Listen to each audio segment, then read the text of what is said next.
maravilhosa. Agora nós vamos abrir as apresentações de comunicações sinalizadas do terceiro Congresso Nacional de Linguística, de Línguas de Sinais. Queremos convidar o primeiro comunicador, a Andrea Perez Coelho e o Juan Luiz Mardim, que vão falar sobre as formas lexicais verbais de cláusulas interrogativas na função pergunta, uma análise interpessoal.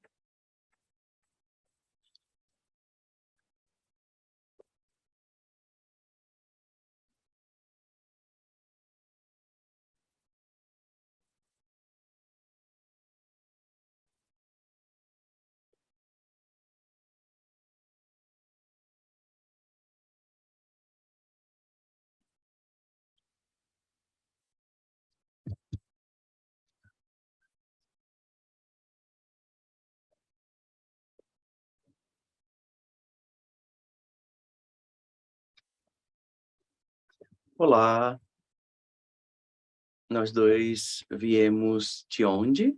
Nós viemos do Chile. E aqui tem a língua brasileira de sinais, né? No Brasil. Então, a gente vai abdicar um pouco da língua de sinais chilena, né? Esse é um estudo de mestrado na universidade no Chile. Eu vou sinalizar em sinais internacionais e vou tentar usar também um pouco de Libras, né? A gente sabe que são línguas diferentes. O sinal da Andrea é esse, e meu sinal é esse, né, na comunidade surda. E nós vamos falar sobre essa temática que está em tela. E a gente colocou surdos, né, para conversar sobre contextos de pergunta dentro dos verbos. E a gente vai ver qual é as estratégias, então, que eles utilizam dentro de cláusulas interrogativas. Aqui eu quero mostrar para vocês as pessoas que são integrantes desse grupo, né, de pesquisa. É o grupo que tem esse sinal, o grupo Movimento. O que consiste o grupo Movimento? É um grupo de investigadores, né, da língua de sinais chilena. Foi fundado em 2014 e estamos até os dias atuais aí compartilhando experiências sobre língua de sinais chilena. Tem pessoas ouvintes e pessoas surdas dentro do grupo, tá? Como integrantes, membros do grupo de pesquisa.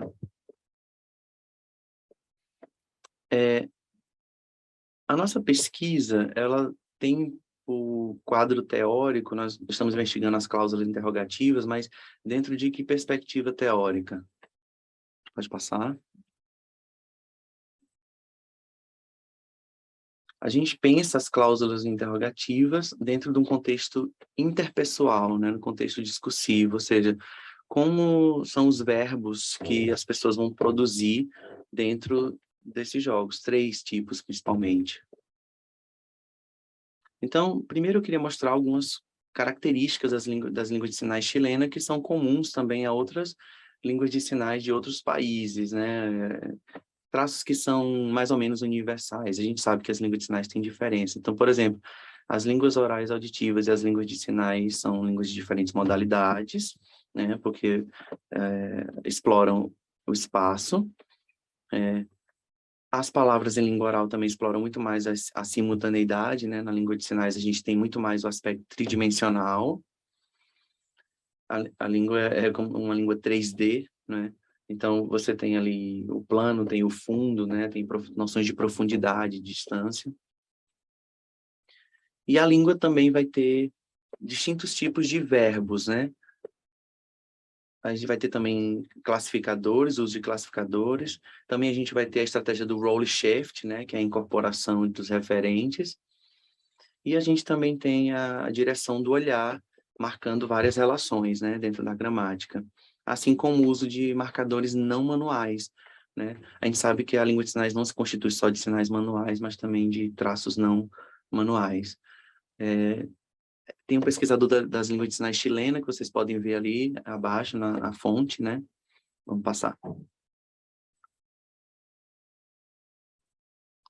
Nesse contexto de diálogo, a gente vai pesquisar dentro da perspectiva da gramática sistêmico-funcional, ou seja, na perspectiva do uso, né?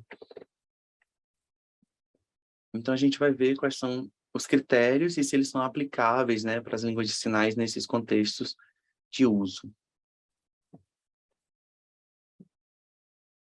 A gente, observando os usos interagindo espontaneamente, quando eu entro naquele grupo, né, eu já tenho que saber anteriormente como que vai ser minha abordagem, né? Como é que eu vou me comunicar com esse grupo? Então, a gente tem que ter estratégias, né, para abordar na nossa metodologia, né? Então, por exemplo, quando eu estou ali dentro do grupo, a gente tem uma troca de informações, né? Então, o nosso trabalho de hoje está focado realmente em avaliar o que emerge nesse contexto de interação, de troca de informações, né? Como é que os surdos fazem isso? O que eles utilizam, né? Quando eu quero extrair uma informação de alguém, que tipo de estrutura eu vou utilizar, né? Quando eu quero pedir informações, né? Que é essa função de perguntar. E por isso, os surdos forneciam ali para a gente, principalmente cláusulas interrogativas, que era o nosso foco, ou seja, a nossa metodologia era fazer com que os surdos produzissem sentenças desse tipo, né? Então, de tudo isso que a gente apresentou, a gente vai selecionar dois aspectos, né? Os tipos de verbos ligados com essa função, a interrogação, a função interrogativa, né? A gente tem três tipos de verbo nas línguas de sinais: os verbos simples, que não mostram concordância, por exemplo, eles não se deslocam no espaço, né? Acho que vocês conhecem esse conceito. A gente tem os verbos de concordância. Um exemplo clássico é o verbo dar, né? Em várias línguas de sinais, ele se desloca. E a gente tem os verbos espaciais, né? Por exemplo, eu vou para casa, que ali o argumento ele é locativo, não é necessariamente um argumento pessoal. Ok? Então, a gente queria olhar, então, fazer uma coleta de dados para ver como é que esses verbos se comportam nesses contextos. Pode passar, por favor? Nós investigamos pessoas surdas, né, na sua produção espontânea, para ver o que emergeria nesse contexto interrogativo desses três tipos de verbos que o Juan acabou de comentar, né? Pode passar. Então, a nossa proposta é pensar as orações interrogativas, né? Como é que há o comportamento lexical dessas categorias verbais, né? Dentro desses contextos, né? Então, a gente achou que todos os verbos se comportariam como verbos simples nas sentenças interrogativas, né? Nosso objetivo também era avaliar como que esses verbos se comportariam dentro desses contextos, né? O que eles precisam fazer, né? Vamos passar também. Então, na oração interrogativa, a gente ia buscar principalmente os verbos, né? Fazer uma filtragem, selecionar os itens verbais. Em cima desse corpus de verbos, a gente ia ver se são verbos simples, de concordância, ou verbos espaciais. Pode passar. A partir dessa coleta dos dados desses três grupos, a gente ia ver como é que é o comportamento de cada um, né? Nesses contextos.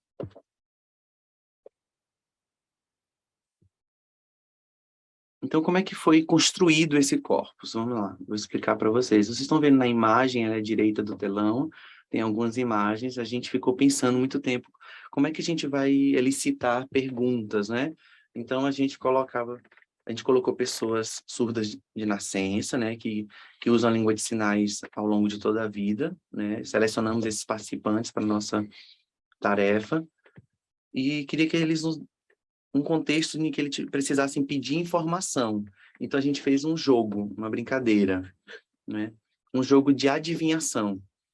Tinham duas imagens, como vocês podem ver ali embaixo, A gente estimulava eles com o celular, eles viam uma imagem, a pessoa via a imagem e a outra pessoa não poderia ver essa imagem, ok? Ela ficava escondida do interlocutor. E a pessoa também, a gente mandou para o interlocutor, então para cada um a gente mandava uma imagem. Então o jogo era tentar adivinhar. O encontro foi feito pelo Zoom, né? As pessoas já tinham recebido as imagens, né? E aí tinha que fazer perguntas para o outro para tentar adivinhar o que tinha naquela imagem, né? Então, o trabalho era fazer perguntas, né? O que tem na tua imagem? Sei lá, tem alguma coisa, tem outra, né? Então, era um jogo em que as pessoas tinham que produzir necessariamente sentenças interrogativas, né? Para poder tentar adivinhar que imagem o outro possuía. Então, nesse contexto de jogo, é um diálogo, né? Uma relação interpessoal em que as pessoas estão procurando por informações. Depois a gente codificou esses dados, né? No Elan, né? A gente tem aí 113 a gente tem 15 minutos de produção de sentenças interrogativas, né? O que gerou um corpus de 113 orações, né? Diante da função de perguntar. Então, essas perguntas interrogativas foram codificadas nas trilhas, né, do Elan. Nós fizemos toda essa anotação das cláusulas, e depois nós fizemos uma comparação das estratégias, né? Identificamos também os tipos de verbos para ver o que estava sendo produzido. Nisso foi que consistiu a nossa investigação, e agora a gente vai ver quais foram os resultados. Pode passar.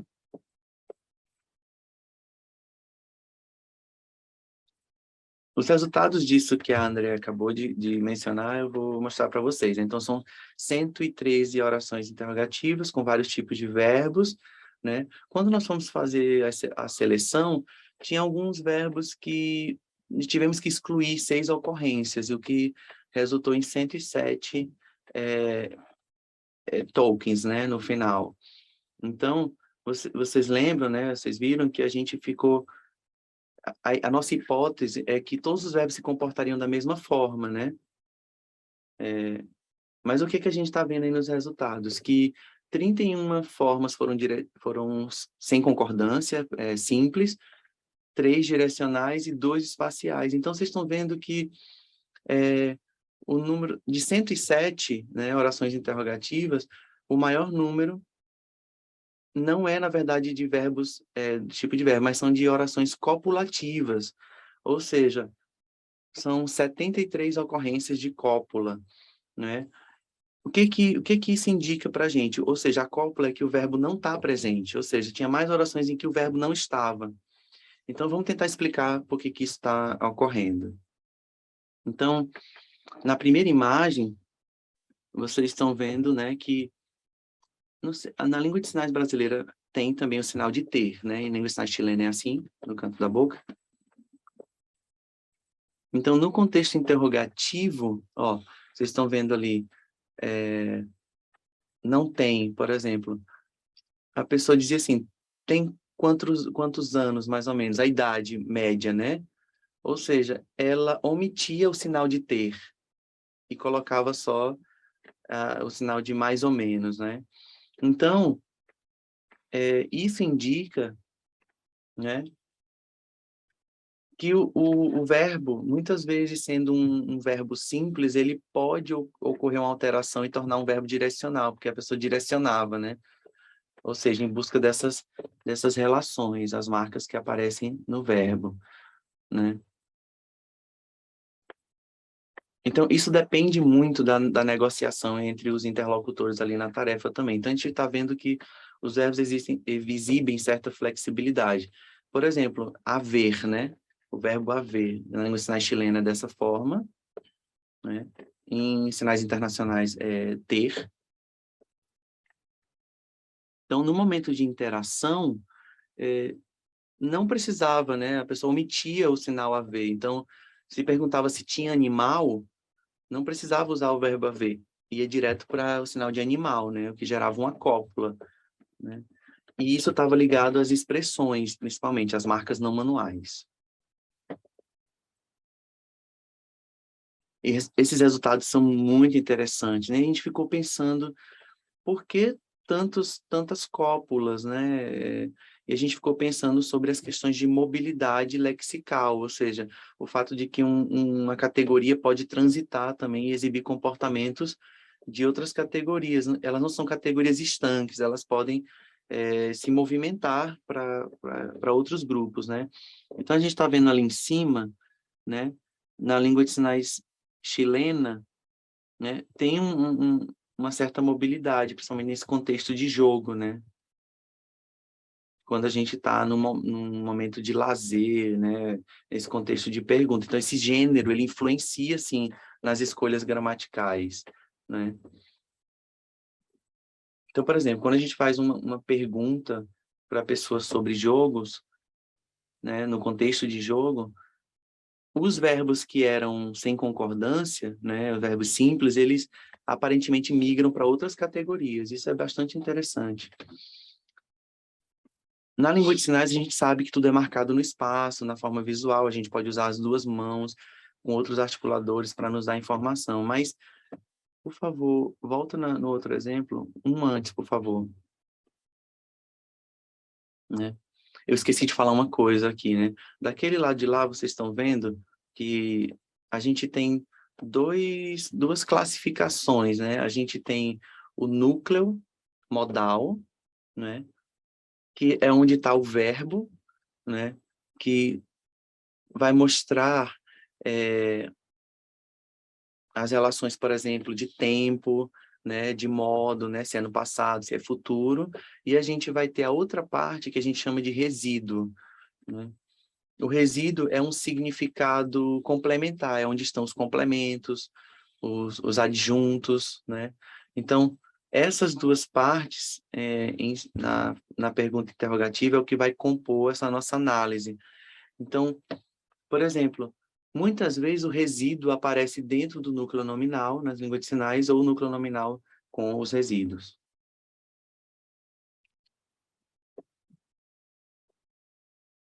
Então, as línguas de sinais exploram, né, mecanismos espaciais e incorporam informações também de forma simultânea, né, o que a gente está vendo ali nos resultados.